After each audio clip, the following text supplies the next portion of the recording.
말씀 갈라디아서 1장 1절부터 3절까지 말씀 신약 성경 301페이지입니다.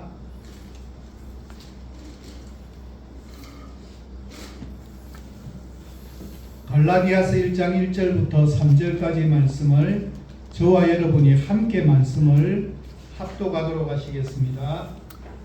사람들에게서 난 것도 아니요 사람으로 말미암은 것도 아니요 오직 예수 그리스도와 그를 죽은 자 가운데서 살리신 하나님 아버지로 말미암아 사도된 바울은 함께 있는 모든 형제와 더불어 갈라디아 여러 교회들에게 우리 하나님 아버지와 주 예수 그리스도로부터 은혜와 평강이 있기를 원하노라. 아멘.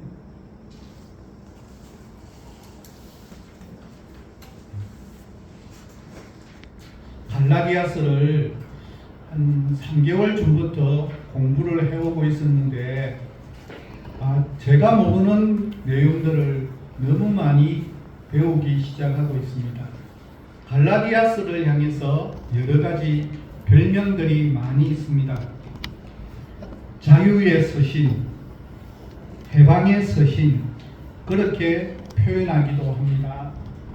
스템이라고 하는 성경학자는 갈라디아서는 그리스도인의 자유의 마그나 카르타라고 그렇게 표현했습니다.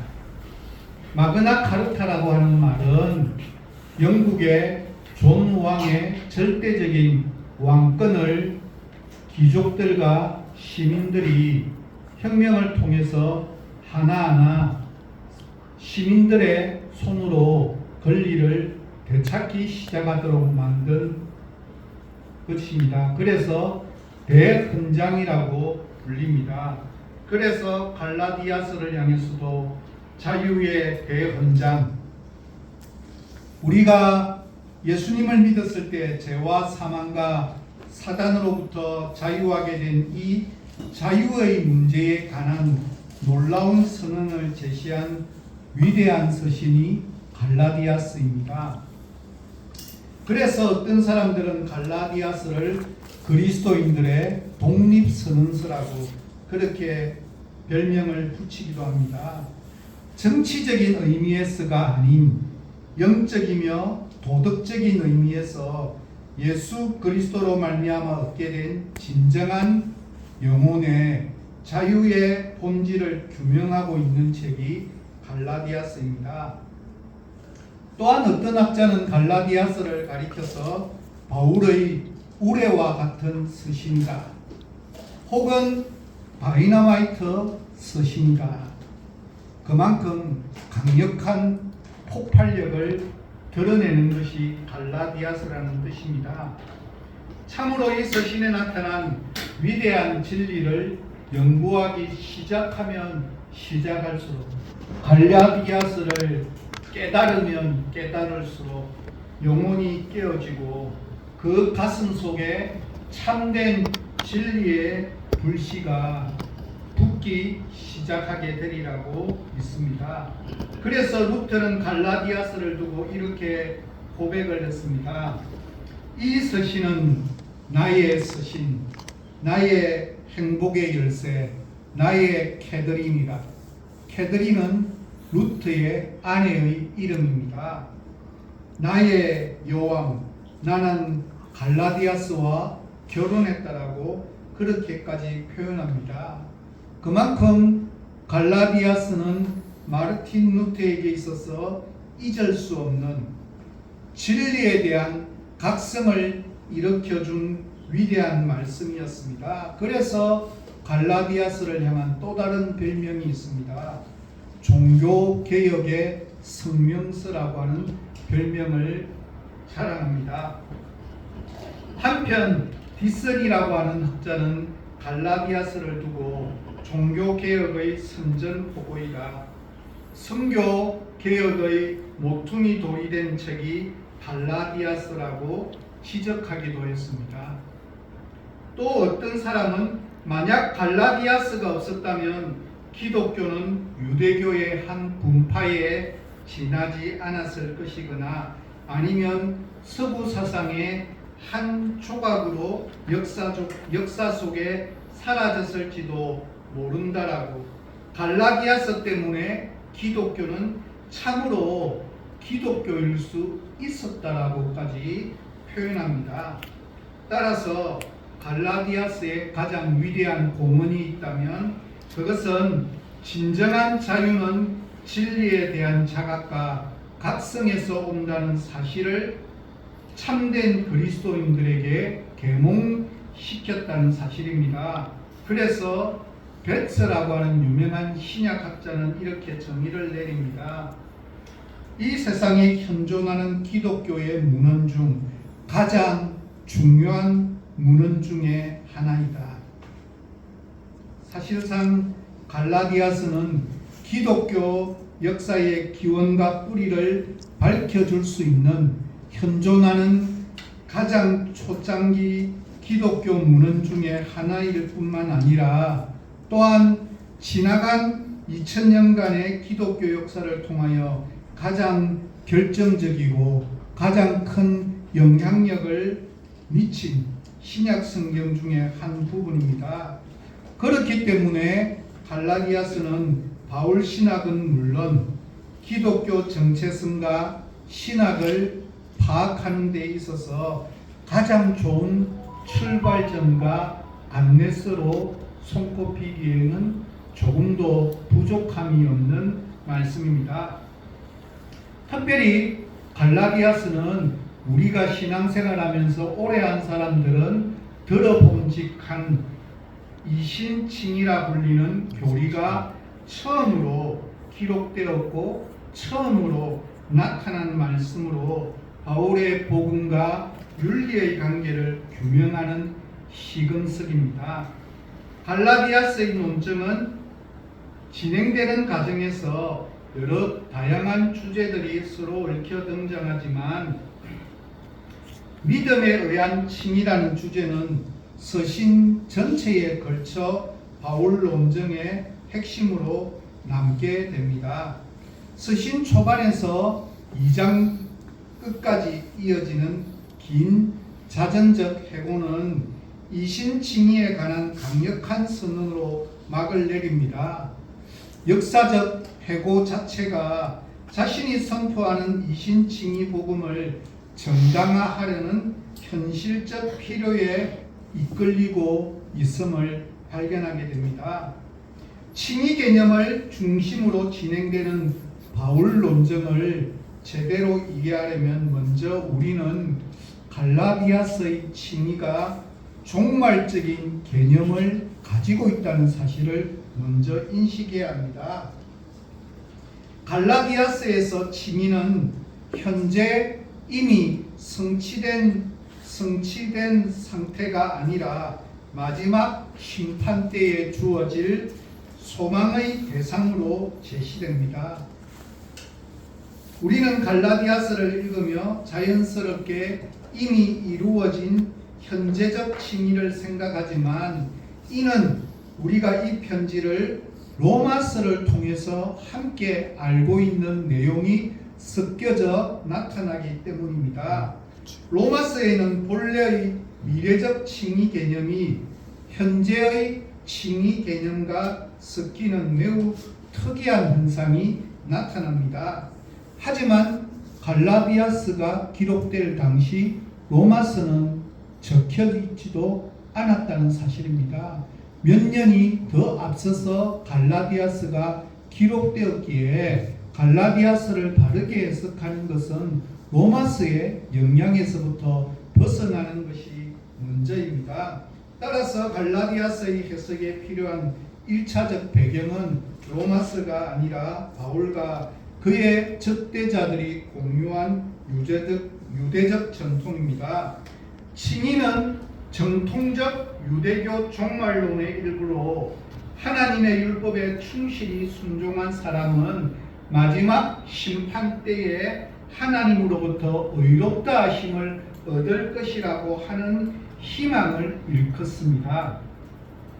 당시 유대교 문헌에 칭의의 현재성을 말하는 듯한 구절이 아주 없는 것은 아니지만 칭이란 본래 마지막 심판을 배경으로 한 미래 종말적인 개념이었습니다.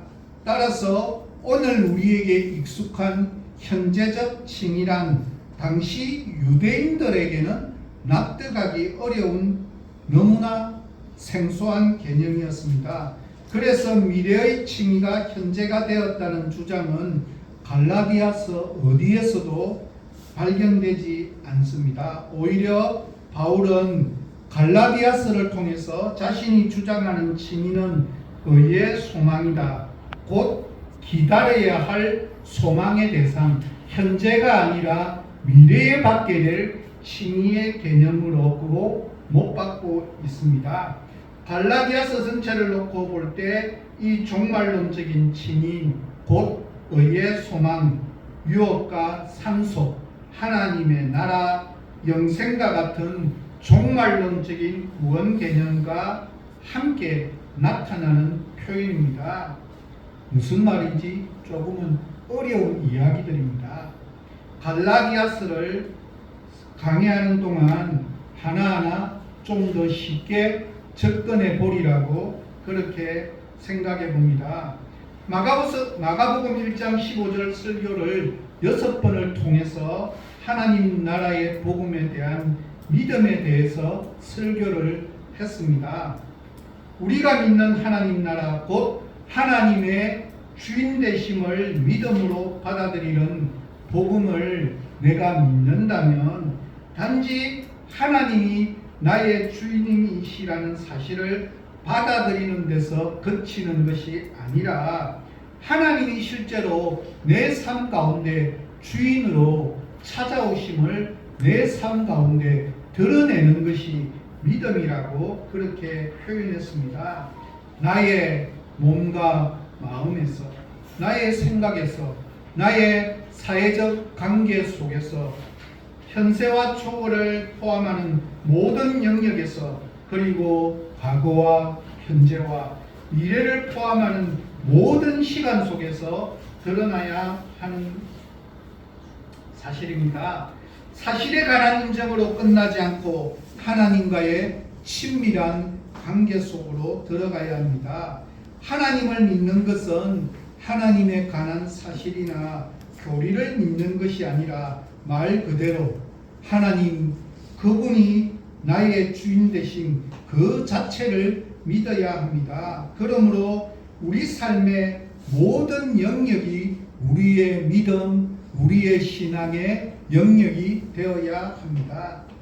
예를 들어서 경제적 행위를 통해서도 우리의 신앙, 우리의 믿음이 표현되어져야 합니다. 우리가 돈을 어떻게 벌어야 하는지 거짓이 아닌 땀 흘리는 정직을 통해서 벌어야 할 것입니다. 그리고 그것을 어떻게 쓰는지, 내 재산을 어떻게 배분하고 어떻게 관리하는지가 전부 믿음의 문제입니다.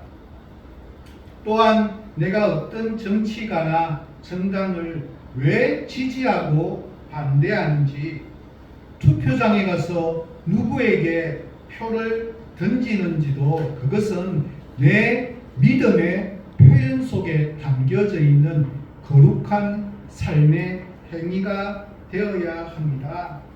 학교에서 선생님이 학생들을 어떻게 대하며 가르치는지를 통해서 하나님의 주인 되심이 실천되고 학생이 어떤 자세로 학업에 임하는지를 통해서도 믿음이 표현되어져야 합니다. 직장에서도 동료들을 어떻게 만나고 어떻게 대하고 직급상 위 아래 사람들과 어떤 관계를 맺는지를 보면 그 사람의 믿음을 알 수가 있습니다. 또한 환경의 문제도 마찬가지입니다. 환경을 통해서 이 지구를 보존하고 가꾸어가는 것, 그것은 하나님의 주인 되심에 연관된 믿음의 문제입니다. 따라서 교회와 세상을 나누는 경계선이 신앙과 비신앙을 가르는 경계선이 되어서는 결코 안 됩니다. 이런 하나님 나라의 복음에 대한 설교가 많이 생소할 수는 있습니다. 왜냐하면 우리는 오랫동안 교회를 다닌 사람들은 누구나가 다 내가 예수님을 영접한 그 순간 믿음이 완성되었다라고 배워왔기 때문입니다. 다시 말해 십자가 속죄의 복음을 믿고 예수님을 받아들이는 순간 구원이 이제는 확정되어져서 천국행 열차 승차권이 발부되고 그 이후에는 내가 어떻게 살든지 관계없이 죽은 이후에 그 승차권을 제시하면 천국에 가는 것이라고 배웠는데 사실 이것이 바로 우리가 이단으로 알고 있는 구원파의 핵심 교리에 해당되어지는 이야기입니다. 이것이 무엇이라고요? 정통 교리가 아니라 이단의 교리라고요. 예수님을 영접한다는 것은 믿음의 시작일 뿐입니다. 다시 말해서 예수님의 주 되심이 이제 시작되어진 단계에 들어섰습니다. 출발선에 해당되어지는 부분입니다. 우리가 예수님을 주님으로 고백하는 것은 마치 결혼식장에서 신랑과 신부가 혼인서약을 하는 것과도 똑같습니다.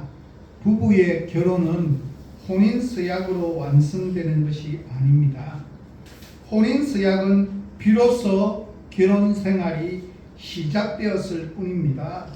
평생 함께 살면서 완성해야 할 결혼이라고 하는 과제가 그들 앞에 주어졌을 신호탄이 혼인서약이자 결혼식입니다. 그래서 바울은 빌립보 교인들에게 항상 복종하여 두렵고 떨림으로 너희 구원을 이루라고 권면하고 있기도 합니다. 여기서 항상 복종하여 두렵고 떨림으로 구원을 이루어가라는 말은 우리의 노력으로, 우리의 힘으로, 우리의 방법으로 구원을 성취하라고 하는 의미가 결코 아닙니다. 주님이신 하나님이 주도하시고 나는 그 주 대신에 나를 온전히 내어드림으로 온전히 주님께 맡긴다라고 하는 의미입니다. 내가 노력해서 이루는 것이 아니라 하나님이 주님으로서 친히 그 주 되심을 내 삶의 모든 영역으로 확장해 가십니다. 그렇다면 우리가 할 일은 도덕적 선행이나 영성적 수행을 통해 무엇을 성취해서가 아니라 하나님이 우리 마음 안에서 친히 구원을 이루시도록 우리 자신을 계속해서 하나님의 것으로 내어 맡기고 위탁하는 것뿐이 없다는 뜻입니다. 언제나 우리와 함께 동행하고 계셔서 우리 안에 계신 하나님의 임재를 매 순간순간마다 경험하고 느끼고 깨닫고 주 되신 하나님을 두려움과 떨림으로 대면해야 합니다. 제일 잘못된 거짓 복음을 믿는 순간 그때부터는 모든 것이 이제는 끝났다라고 내 믿음이 완성된 것처럼 그렇게 착각하도록 만드는 것은 거짓 복음입니다. 그것은 마치 천국행 완성이라고 하는 그런 공식을 들려주는 거짓 복음입니다. 갈라디아서는 결코 이런 주장을 펼치지 않았습니다. 갈라디아서에서 문제의 핵심은 이렇습니다. 곧 믿음과 성령으로만 도달할 수 있는 종말론적인 구원을 얻기 위해서 율법이라고 하는 헛된 수단에 의지하려고 한다는 것, 그 결과 오히려 참된 칭의의 길인 믿음과 성령으로부터 벗어나 스스로 멸망을 자초하고 있다는 사실을 갈라디아서는 끊임없이 계속해서 강조합니다. 그래서 갈라디아서는 율법의 행위와 관계없이 하나님의 은혜와 믿음으로만 의롭다 하심을 얻는 교리인 이신칭의를 다루고 있으면서 이신칭의의 믿음은 성령을 쫓아 행하는 것을 성도의 삶의 원리로 제시하고 있는 이유입니다. 이것이 갈라디아서의 전체적인 요약입니다. 이제 잠깐 갈라디아서의 기록 배경에 대해서 설명해 보겠습니다. 바울은 여러 번의 전도 여행을 하게 됩니다. 바울의 제1차 전도 여행 때 남방 갈라디아에 도착해서 교회들을 설립했습니다. 그때가 기원 후 47년경으로 해석합니다. 안디옥에서 출발해서 서쪽으로 수백 리를 여행해서 갈라디아 지방에 도착했습니다. 갈라디아 지방은 현재로 따지면 터키에 해당되어지는 주거리입니다. 바울은 바나바와 함께 이 지역에서 더베, 루스드라, 이고니온, 비시디아 등의 방향으로 나아가면서 교회들을 설립해 나갔습니다. 그 다음에 바울은 거꾸로 방향을 돌이켜서 그동안 설립한 교회들을 다시 차례로 방문하면서 안디옥으로 돌아왔습니다. 그리고 그 다음 기원 후 49년경에 제2차 전도 여행을 하게 되는데 이때 바울이 다시 한번 갈라디아 지방을 방문합니다. 갈라디아 성도들은 바울을 통해서 처음 예수 그리스도를 소개받고 복음을 들었습니다.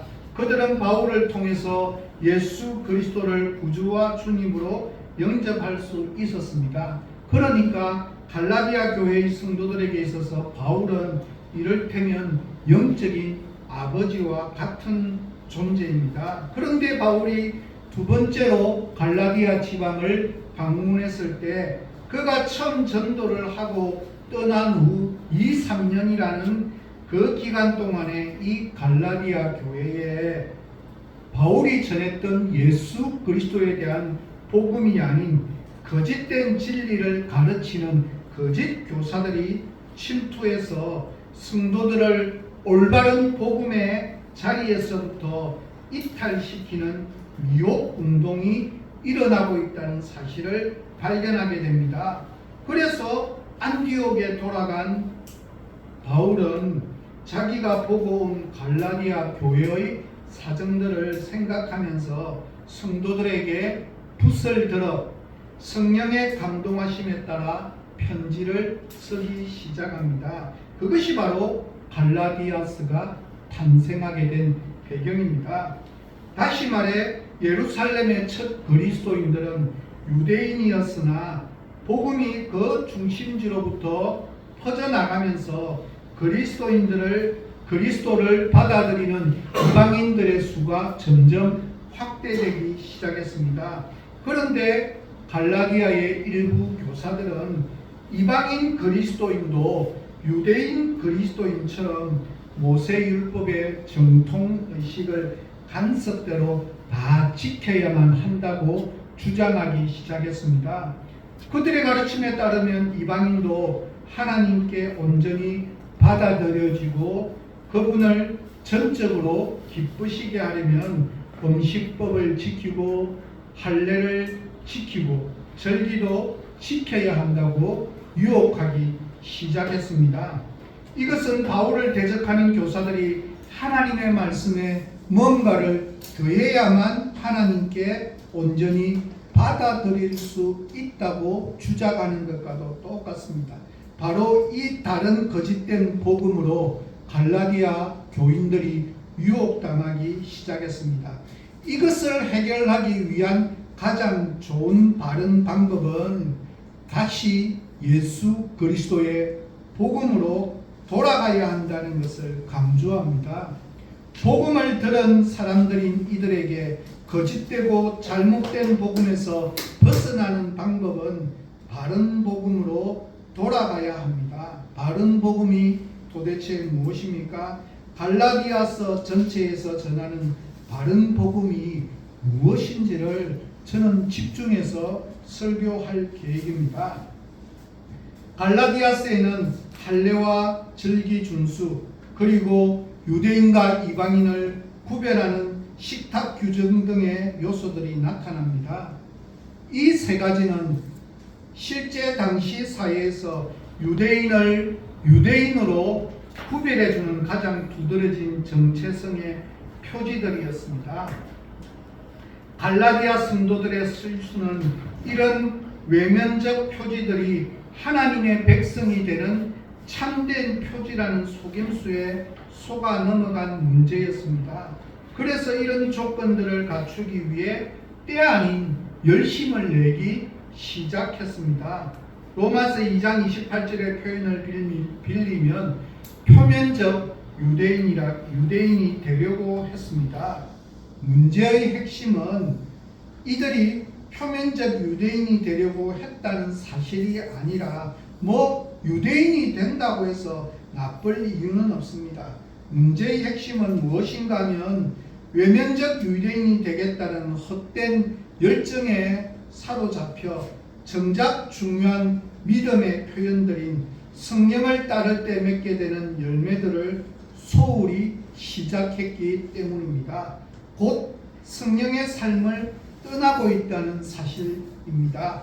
이것이 바로 바울이 마주친 위기의 본질입니다. 물론 이런 삶은 그들이 기다리던 의의 소망을 포기하는 것과 같습니다.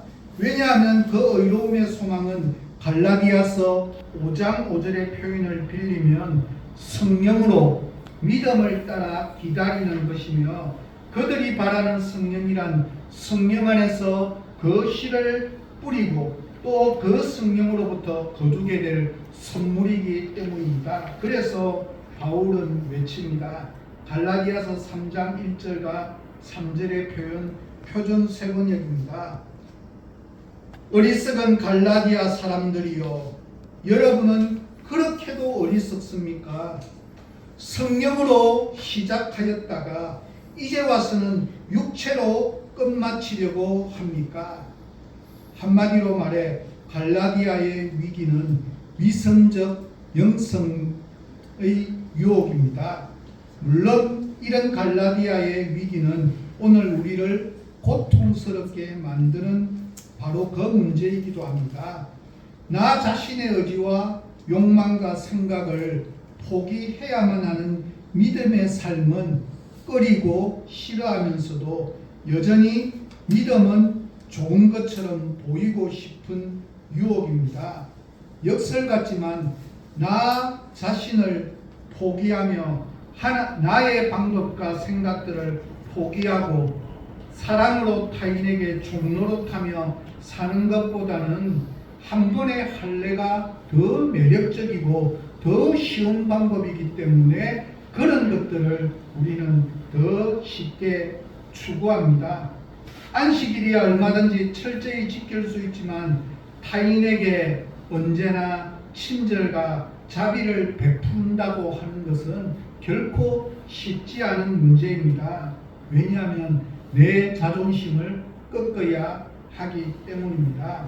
갈라디아 사람들에게 할례나 절기 준수나 음식 규정 등이 진정한 자기 포기의 대체물 노릇을 했던 것처럼 오늘 우리 역시 믿음 좋은 사람처럼 보이게 만들어주는 복음이 아닌 다른 이런 것들 저런 것들을 찾으려고 하고 있습니다. 물론 그 자체로는 나쁠 것도 없는, 아니 어떻게 보면 더 유익한 것들이지만 우리는 이를 참된 신앙을 드러내는 수단이 아니라 텅 빈 내 영성의 빈자리를 갖추기 위한 위장막처럼 활용하기 때문에 심각한 문제입니다. 교회 생활에 조금이라도 익숙한 사람들이라면 우리 문제의 본질이 바로 이런 것에 있음을 쉽게 이해하리라 생각합니다. 위선적 영성이라는 안경을 끼고 보면 갈라디아서의 이야기가 바로 오늘 우리의 이야기다라고 하는 사실을 발견하게 됩니다. 그렇게 되면 갈라디아서에 대한 우리의 침묵이 깨어질 수 있을까요? 좀 더 간절한 마음으로 이 편지를 읽는다면 갈라디아 속에서 울리는 하나님의 음성에 귀를 기울이게 될까요? 갈라디아 강의를 통해 하나님께서 우리에게 전하고자 했던 바른 복음이 무엇인지, 바른 복음으로 말미암아 주시고자 하시는 하나님의 바른 자유가 무엇인지, 성령 안에서의 바른 회복이 무엇인지를 발견할 수 있는 소중한 시간들이 갈라디아서 강해 설교를 통해서 경험하게 되는 시간들이 되기를 소망해 봅니다. MBC 스프라이즈라는 프로가 있었는데 이제는 안 하는 것 같아요. 스프라이즈라고 하는 프로가 있어서 옛날에 그걸 다시 보기로 열심히 봤습니다. 재밌는 이야기들이 많이 있었거든요. 그 중에 한 개의 이야기입니다. 일본에서는 이 사람을 가지고 실제 이야기니까 영화로도 제작된 실제 이야기입니다. 1974년 필리핀의 한 작은 섬에서 오노다 히로라고 하는 일본 군인이 발견됐습니다.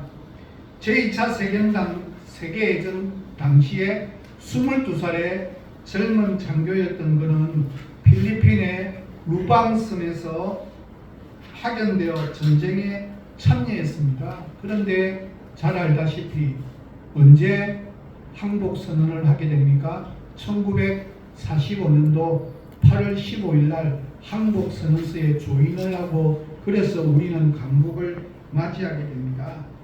그래서 그날 이후로 전쟁이 끝나고 그의 수하에 있던 모든 부하가 투항했지만 그는 투항하지 않았습니다.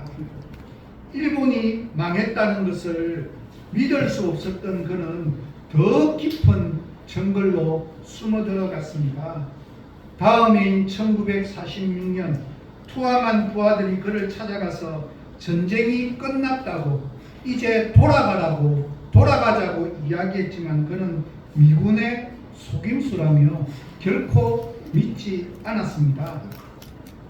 1950년 이후에는 일본 각계각층에서 오노다를 돌아오게 하려고 여러 가지 방법을 동원합니다. 구슬픈 목소리로 군가를 부르며 전쟁이 끝났다고 알리기도 하고 그가 숨어있는 근처에 가서 전단을 뿌리고 신문을 갖다 놓으며 온갖 방법을 썼지만 오노다 히로는 미군이 자기를 속이기 위해 이런 방법을 쓰는 것일 뿐 일본이 진 전쟁은 있을 수 없다라고 전쟁이 끝났다는 것을 믿지 않았습니다.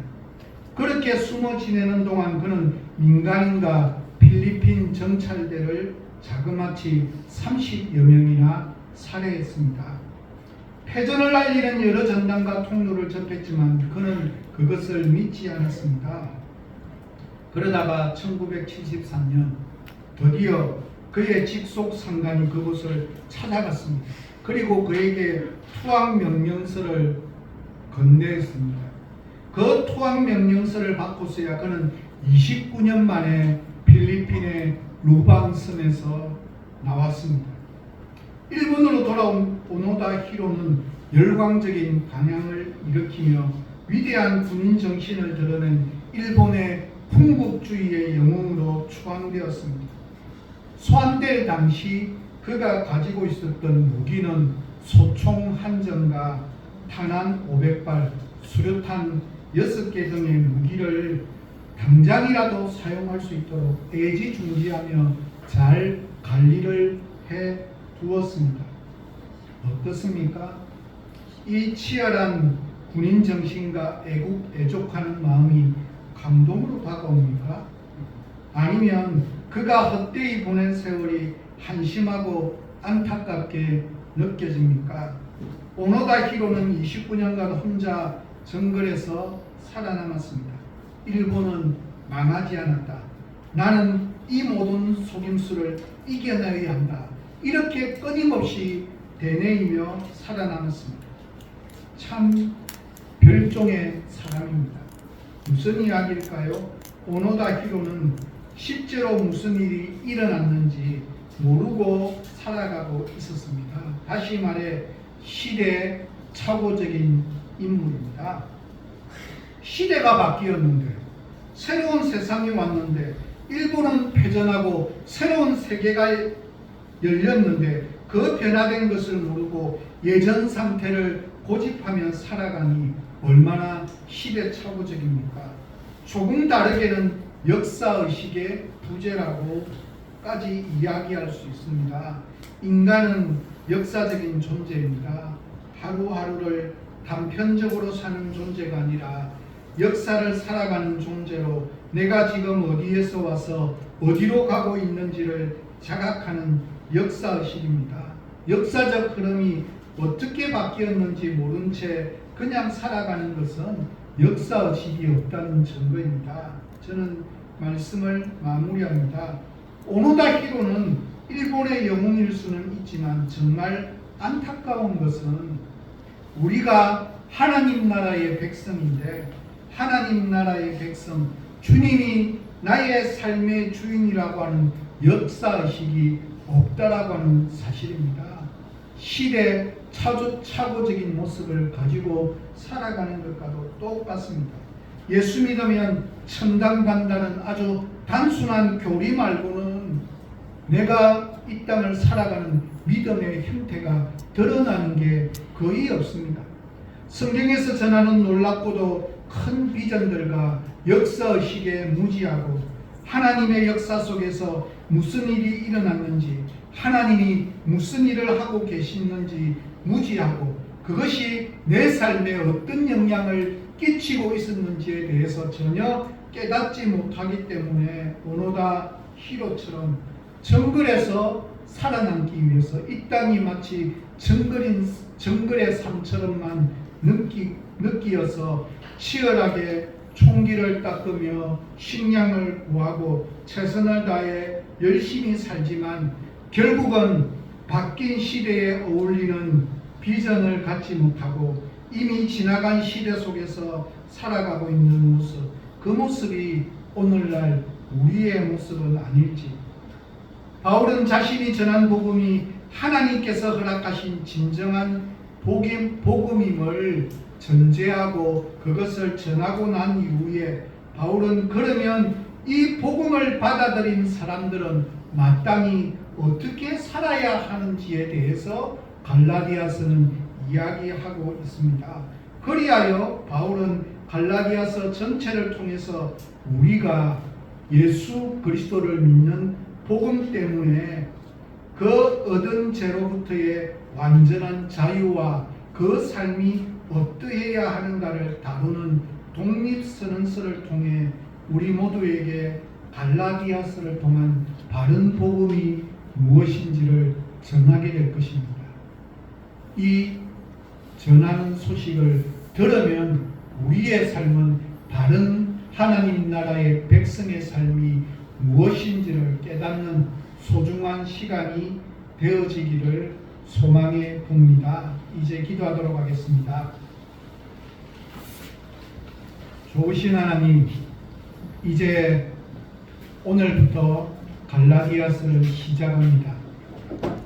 죄와 사망의 권세에서 우리를 해방시키시고 우리를 독립시켜 주시고 하나님 나라의 백성으로 자유민으로 우리를 불러주신 하나님의 은혜가 무엇인지 하나님의 방법이 무엇인지 그래서 그 하나님의 은혜를 내가 누리게 되면 의로운 사람으로 칭해 주신 하나님의 뜻이 무엇인지를 깨닫고 그 칭의를 받게 된 그 믿음의 백성은 어떻게 살아가야 되는지를 갈라디아서를 통해서 하나하나 깨달을 수 있는 귀한 은혜를 우리에게 허락하여 주옵소서.